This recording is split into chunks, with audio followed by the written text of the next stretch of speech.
Hey, welcome to the best post-race show ever. You folks pumped on Eli Tomac's performance? Yeah!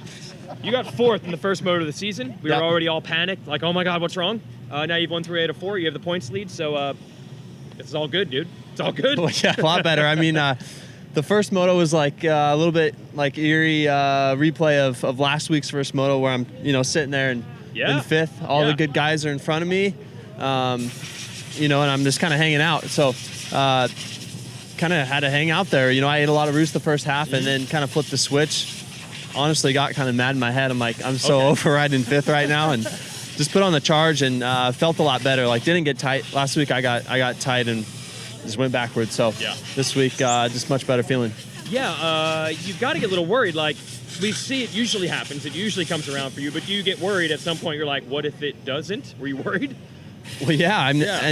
And the second moto, I won it last week, but it was a full mudder, and I didn't really count it, for like being like I'm in the right spot. Let's get this rolling. So this week was big for us that way. Yeah, you had done an interview with TV earlier, like, hey, it was good to get the first round jitters out. And one of our people in the back's like, how could a dude have jitters? He's won the title 2 in a row. And my buddy Grant Langston's like, because their life depends on it. You want to win races. Struggling in the first moto, you had to be a little worried, like, we need to make this happen. It's important. Yeah, I mean, and that's the way it is. Like, it doesn't matter how many years you race there. Right. The first round's the first round, and if you don't have those butterflies, those jitters, you're probably not happy with what you're doing or whatever. Maybe you shouldn't be racing. So I had them, but yeah. Anyway. We were wondering how this race would go for everyone. We hadn't had a national here in a long time. I guess you did race it way back. Little 250 guy back then. 11. Yeah. In 11. And if you ride here every once in a while, not a ton, but we don't know how it's going to turn out for the national. So did you really know what to expect at all? How it was going to turn out, like this morning? I was nervous about the passing here. Yeah. Just because when we rode it a couple weeks ago, I didn't think it was the greatest layout. There was a better layout today. It at least got good character. It made it tough. It was hard to ride. Like there was different soil on both parts of the track, and it was, like I said, it was tough to ride, and you could make up time. Your Supercross is up and down. Are you feeling like, okay, I think we're not going to have that kind of stuff here, or is it too early to know if you're that comfortable?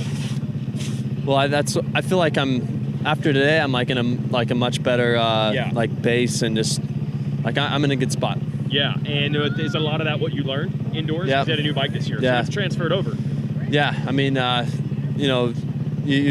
motocross, it is different, but some of that stuff does come over, and just like you kind of learn the overall balance on what you like on the bike and what you don't like. Okay, now we know you're a Colorado guy, but do you have a place here in California? Like, do you just go home when you have a race like this? Like, just home, I mean, no summertime hotel? I go home. Yeah. No, I mean tonight. What do you do? Do you have a California? I place do have a California place, but everyone's got a pretty much California base here for wintertime, so tonight will be nice though. How weird is it? Like, did you wake up in the California bed and you're going home to your own house? Isn't that strange? Like, how? It's what, maybe? Well, here I stayed at the track, but oh, you still stayed at the track anyway. Okay. Is it? Cali, you don't know traffic. Okay, good point. Yeah, where are you at? How far from here are you? It's in Corona. Oh, that's not so bad. Does that be weird? Like, if you're going to race 28 times, say, wake up in a hotel or wake up in a motorhome, would it be weird to wake up in a house? It is weird. Right? Yeah, it's a little funky. You would think that would be like the most comfortable thing, but I know what that's like. It's like there's a routine, and you want to stick to it. But you go to the house tonight? Yeah. Well, I'm just saying it's... Yeah, you want to come join us or something or what? Some fans do. Barbecue at Eli's? Yeah, barbecue at Eli's. Barbecue at Eli's. Yeah. All right. And then home, not home, but kind of home next weekend. That's always cool, but it's further than here, actually, from where you live here, right? No, Denver's closer than California. But 6 hours from where you actually live or something, it's like 6 versus 12 hours if you're to drive. You're basically not considering your California house your home at all, is what it sounds like. Colorado's your home. Yeah, Colorado's home. Right. Maybe you should just start verboing it or something. Verbo or rent it out if you're not going to be there a lot. Maybe. Okay, just trying to make some money. Yeah, he probably did some today. All right, that's good. That's Eli Tomac. All right. Cheer for him one more time, everybody. Yeah! California guy, like it or not. After the show, he's got to sign autographs. My boys. Oh, it's your boys right here. Yeah, Kaipo, suspension man's happy. It's good when you win the home race.